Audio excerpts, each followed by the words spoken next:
So like I know there's like this superstition that like if you feel like you did really bad, it means you passed, or if you feel like you did really amazing, it means you failed. Say she drinking with drop tonight. Yeah, I got my tin lit tonight. Yeah, we don't get worries tonight. Hey guys, it's Jess. Welcome back to my channel. And so in today's video, as you can see from the title above, we will be talking about how I passed the entire CPA exam. So all the sections, I'm going to be telling you guys my story, the mistakes I did, the highs, the lows, and I'll be like, giving advice for each section. So I just decided to do this video because I thought these videos were super helpful when I was watching on YouTube, when I was trying to get through this journey. So I was like, okay, let me pay it forward, let me see if I can help somebody. And so I decided to film this video today. So just a brief overview. I am looking down, so if you see me looking down, it's because I have an iPad full of notes, because there's no way I can remember all of this stuff. There's so much to talk about. So the biggest thing is to start as soon as possible, and I think that's what I didn't start early. So I started this journey August of 2018, July or August of 2018.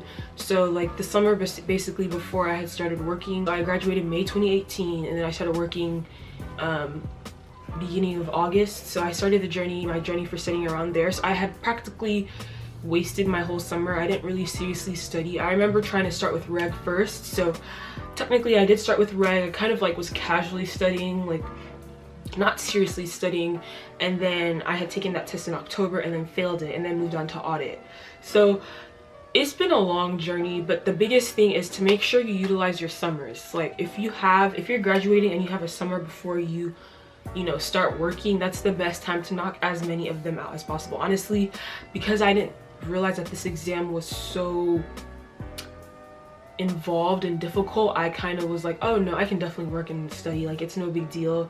And that was probably the worst decision I made. Do not try to, as much as you can, do not work and study for this exam. Ideally, especially with the tips I'm going to give you, it's really beneficial to have that time carved out, because I'm telling you, working and studying for essentially board exams for accounting, like these are licensing certifying exams, has to be an Olympic sport. Another tip to do is to make sure you have a study partner. I kind of went through this journey alone.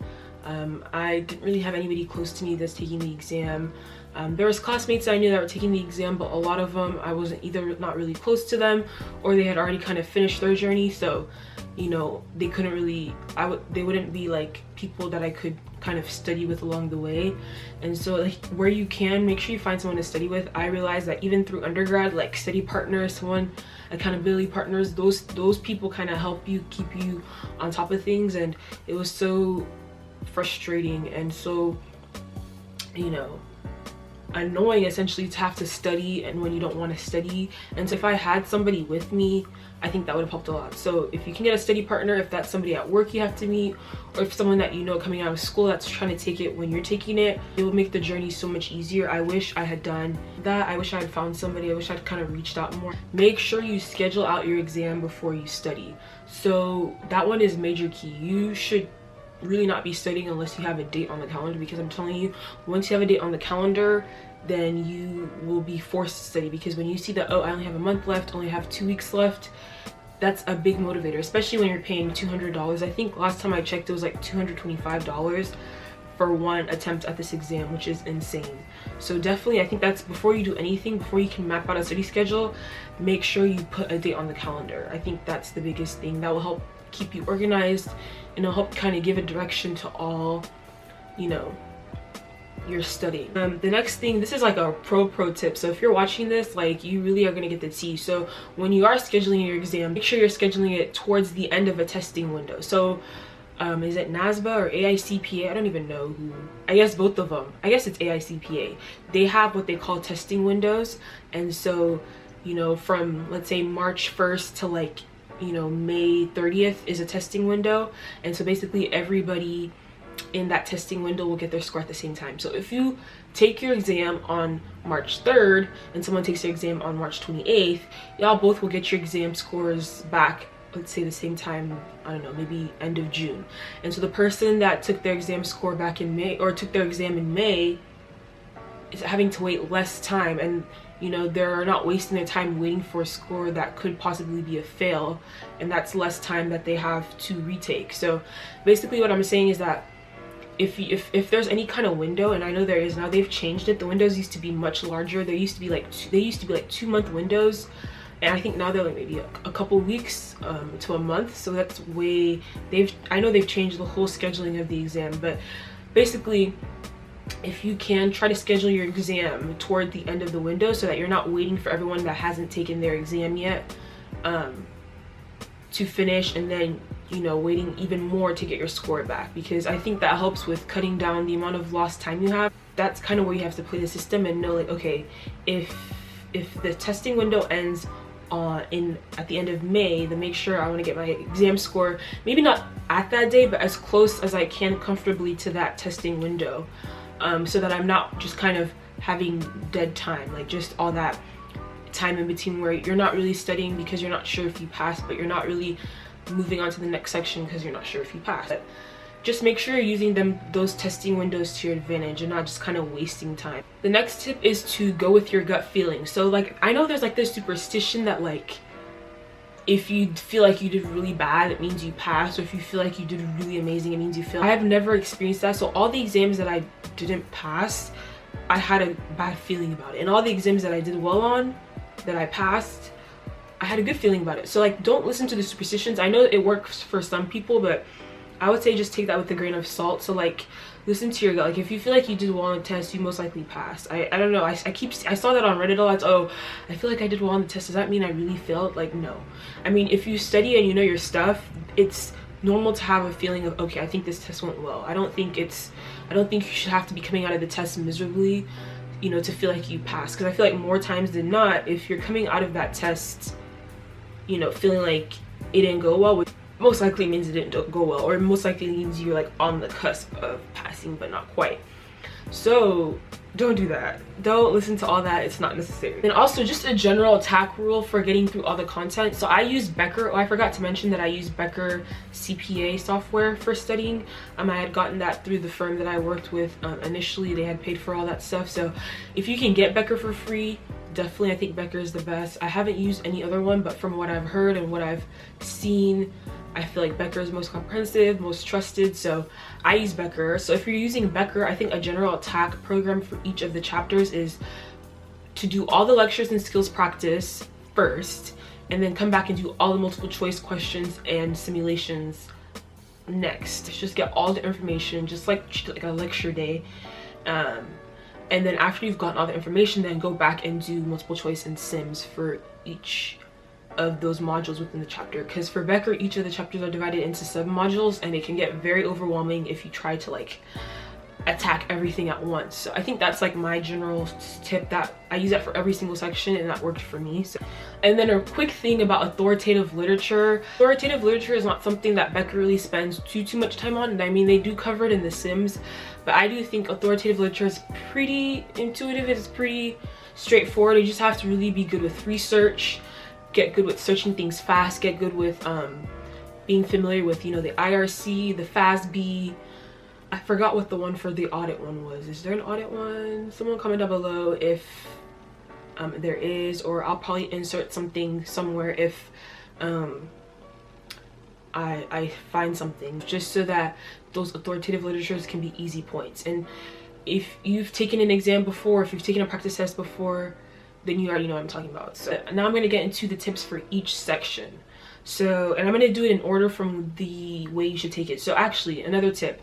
I told you how I took my test. I took it audit, then reg, then BEC, then FAR. Do not do that. Do not do that. I do say you should take audit first.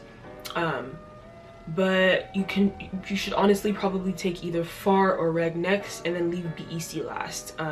I just think the biggest takeaway from the way I took my exam was not to take FAR last. I think FAR should be reserved for earlier in your journey, when you still have the motivation and you still have the stamina, ideally, because it was so hard getting myself on track to go through FAR. You know, if you're in the audit practice, if you're working the audit practice, I'd say do audit first. I feel like you'll find that it's easier. But if you're not in the audit practice, I would say do BEC first, and then do reg, and then do FAR, then do reg or FAR second or third, it doesn't matter. and then do, you know, the other one, either B, C, or if you didn't take audit, then audit last. So that's how I would do it. So audit. I took audit first. I think you should take this one first. Even if you're not in the audit practice, I still feel like you should take this first. I say that audit is a super easy exam because it's not, because many people have definitely had issues with passing it. I think this exam is like a kind of, not, it's, I don't want to say it's intuitive, but it's more intuitive than the other exams for sure. So if you have good judgment, good intuition, then I find you'll like this exam because it's very much based on judgment. It's based on kind of evaluating things, and I feel like that's kind of a strength of mine. So I didn't find this exam too hard. I had studied for this exam for 3 weeks, and I was able to pass it on my first try. I got an 83 on the test. I think the material is straightforward. If you're using the Becker software, it's 6 chapters, so I don't think there's too much to it in terms of like, you know, tricks they throw at you. There's a little bit of memorization, but I feel like if you're already working in the audit practice, you're gonna have a good grasp naturally, I feel like, of the audit concepts. And let me get out my book. Honestly, if you do all the multiple choices questions, I think you'd be good. So for this section, I didn't do any of the sims, which is a huge risk because the exam obviously is half multiple choice, half sims.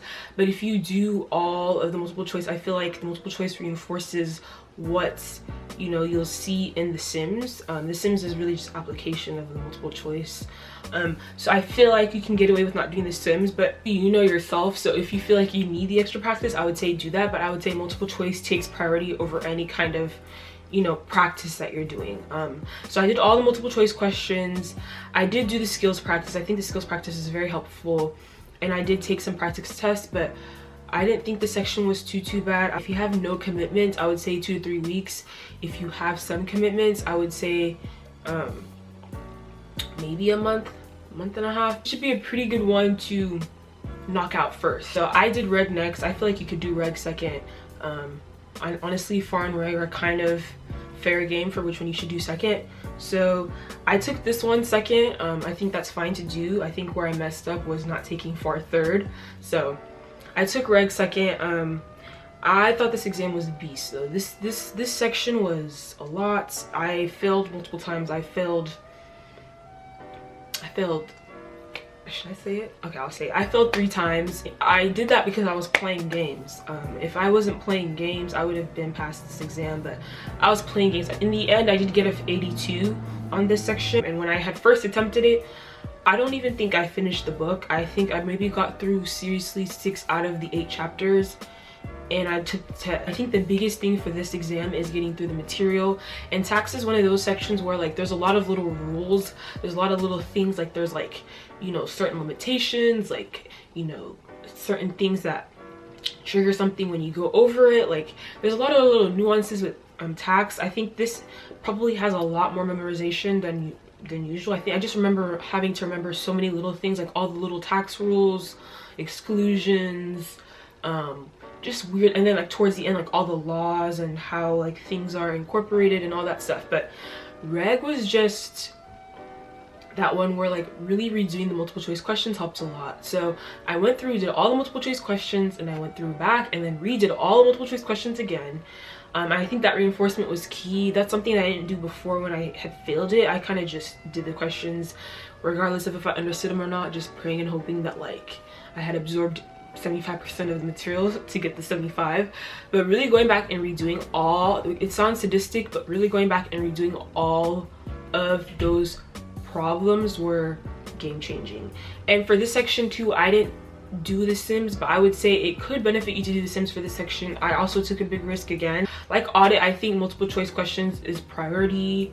Don't skip out on it. I just reg, at least for the Becker software, has business law as the last chapters, and those should be your easy points. Don't try to, you know, go there and just like, oh well, this is not really accounting, so they're not going to test it. Like those 10, I think it's 10 to 20% last time I checked of this exam. That's a lot of percent. Like that could put you over the edge. I know business law was my high point here.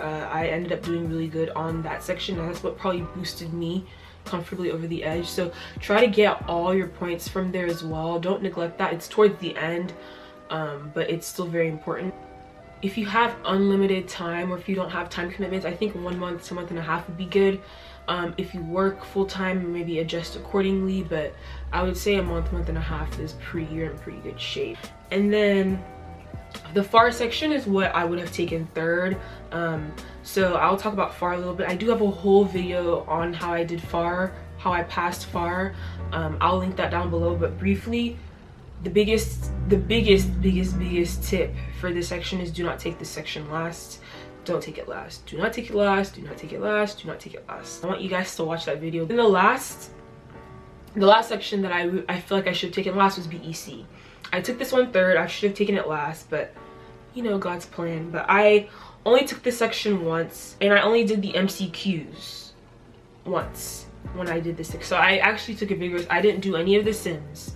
I only did multiple choice questions once, whereas for reg, and you'll later see in FAR, I did multiple choice questions multiple times, like all of the chapter questions. For audit too, I only did it once. BEC is one of those weird exams where like a lot of people love this section because a lot of people think it's the easiest section. A lot of people also think that it can be a super hard section too. I can say this section was kind of tricky for me because BEC is basically the econ portion, so basically your macroeconomics that you learn in college, and then also like a lot of managerial accounting. And like I'm pretty good at econ. I feel like it's a natural ability, like everything kind of just clicks. I love big picture things, and I feel like econ, at least the econ that they test, is very big picture. So I thought it was easier in that respect, but then this section was also hard because they test, you know,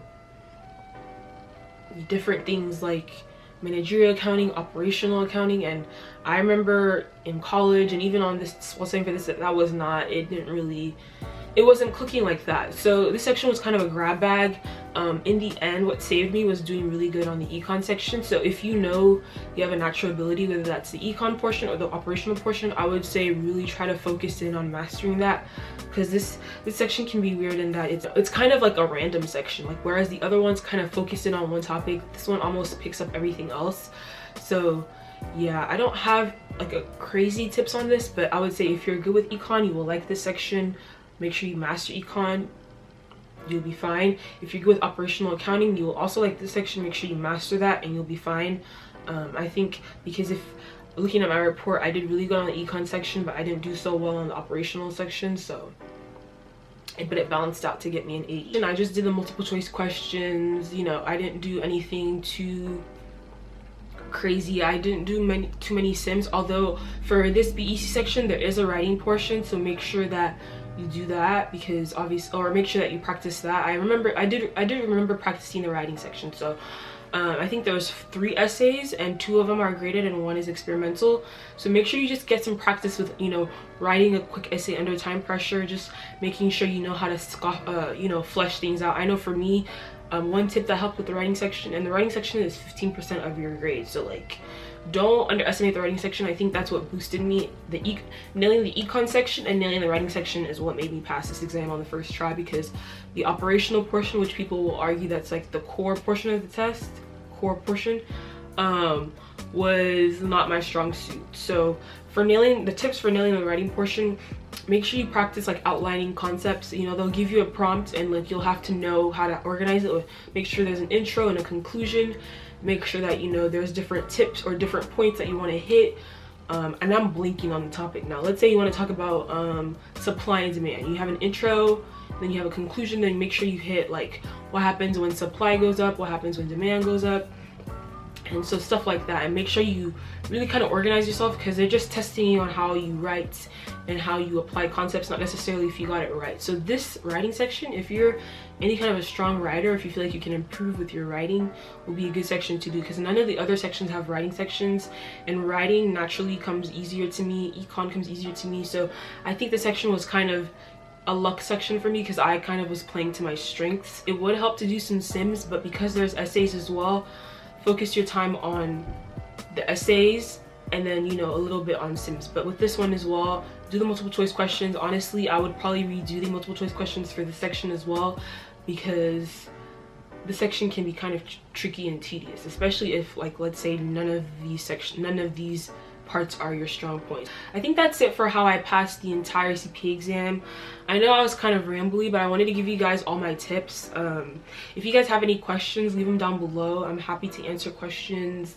I'll try to put links down below of like any helpful articles or anything that I feel like could help you guys. So yeah, just let me know if you have any questions. Thumbs up if you like the video. Thumbs up if you made it to the end of the video. Comment down below if you made it to the end of the video. Hopefully this helps you guys, and I'll see you guys next time.